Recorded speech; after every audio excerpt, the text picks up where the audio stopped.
Are you looking for a weight loss diet, especially during the lockdown? Are you tired of feeling hungry or guilty but need to do something about your weight? I am Neela Jordan. I'm a registered dietitian and I will teach you skills to manage your weight. These guidelines will not replace a consultation with a dietitian or a nutritionist.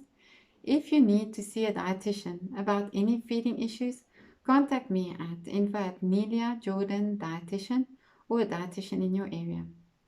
Let me take you on a new healthy journey to change your relationship with food.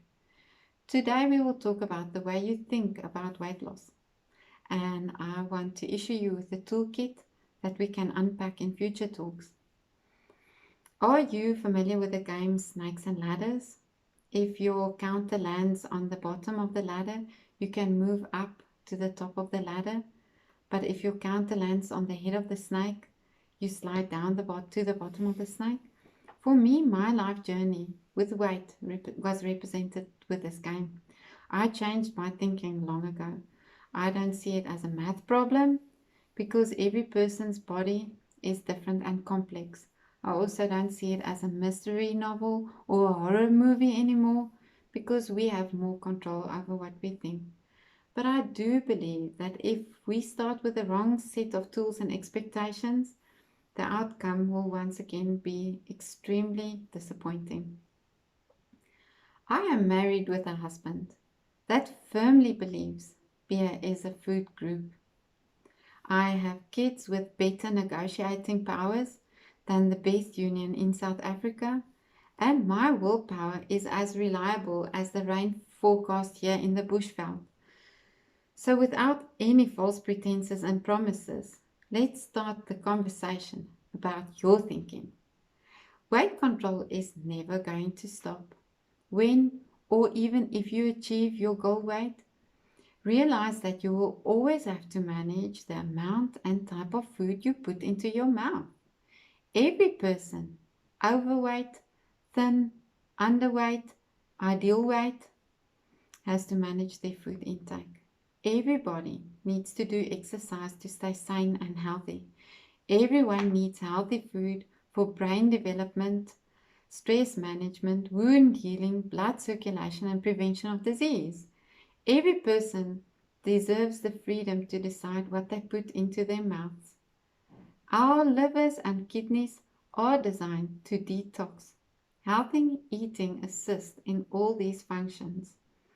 Unfortunately, some people are too sick or too poor to have these luxuries, and that still remains a problem in the world. So, what do we do wrong?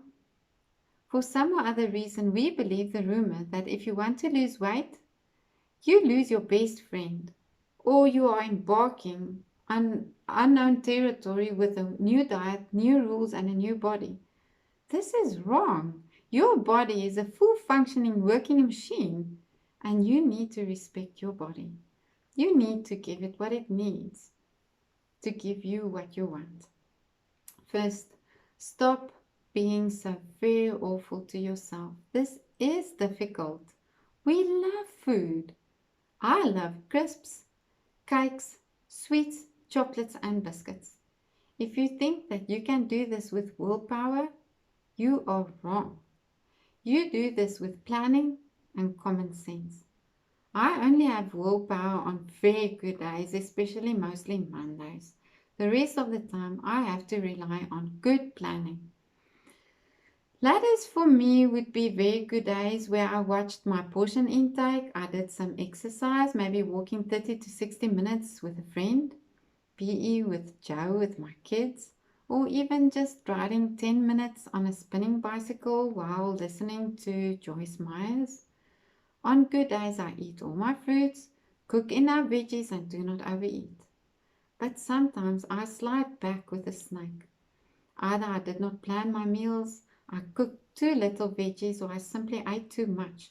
Sometimes it is a small snack like 4 sour worms in the cupboard, but sometimes it's a longer snack like a whole packet of biscuits.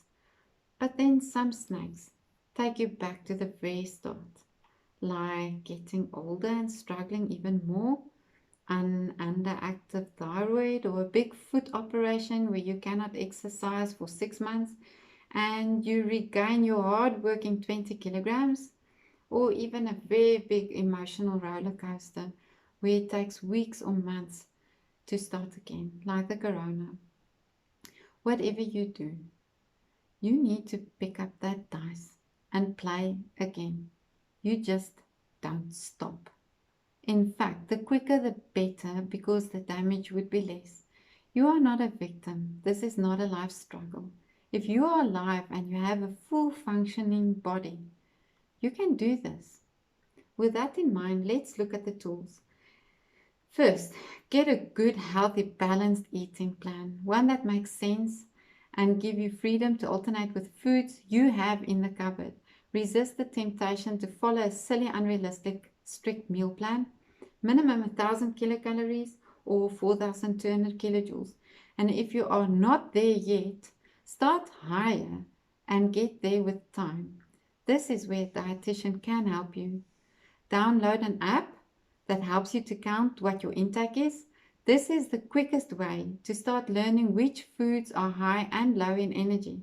It gives you freedom to cheat wisely inside your allowed energy intake. You need to budget. Obviously, you try to restrict your energy if you want to lose weight, especially during the week. But if you know in advance you are going to eat something higher in energy, like at a party, you have to eat less at the other meals.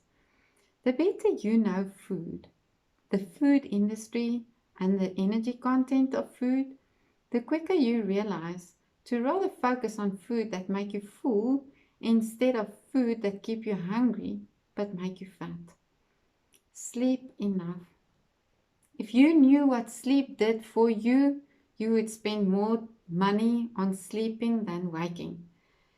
If you don't sleep enough, this might be the biggest reason why you are not losing your weight. You have to address this first. If you struggle with depression and high levels of anxiety, you need to consider speaking with your healthcare practitioner before you try to lose weight. Our bodies need to be in good balance. Although healthy eating, weight loss, and exercise helps you to keep that balance, there are times that you need to address these hormones with medication and therapy. It is difficult to know which one came first, but we can address this in future. Do some form of exercise every day. You need this more than you think. Your smallest effort is bigger than your biggest intentions. Remind yourself with every bite you take how fortunate you are to eat. Even if you are eating a modest salad, once you realize that a miracle is happening every time you swallow, you will feel less deprived and less guilty. We are designed to need food, or you die. Stop feeling sorry for yourself. This is an ongoing decision. You can always eat that chocolate, but maybe not today because you have a goal. I will be thinking of you, and hopefully we can share this journey, if you let me, step by step. By changing your approach and using the correct tools, you can always enjoy the food the way it was meant to be enjoyed.